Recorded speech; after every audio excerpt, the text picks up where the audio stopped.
এখন আমরা দেখবেন আমরা রুকুতে গেলেই খুব দ্রুত ওঠার জন্য চেষ্টায় থাকি। নবীজি বললেন না, হাত্তা তাতমাইন্না রাকিআ, যতক্ষণ তোমার ইতমিনান না হবে, ধীরস্থির ভাবে তুমি রুকু করতে থাকবা। সুম্মা রফা, এরপর তুমি মাথা উঠাবা। মাথা উঠানোর পর দেখবেন অনেকে বাঁকা হয়ে থাকে। ইমাম সাহেবের বুঝায়, হুজুর তাড়াতাড়ি সেজদায় যান, আমি তো বাঁকা হয়ে আছি। মানে উনি এভাবে দাঁড়াবে, সোজা হয়ে দাঁড়ায় না। ইমাম সাহেব সামি আল্লাহু লিমান হামিদা বলছে, তো আমরা পিছন থেকে কি বলি?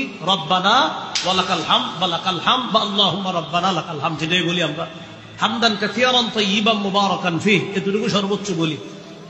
তো বলার পর অনেকে দেখবেন সোজা হয়ে দাঁড়ায়, আর অনেকে এইভাবে বাঁকা হয়ে থাইকা বুঝায়, হুজুর তাড়াতাড়ি সেজদায় যান, আমি তো টেনশনে আছি, আপনি যান সেজদায়।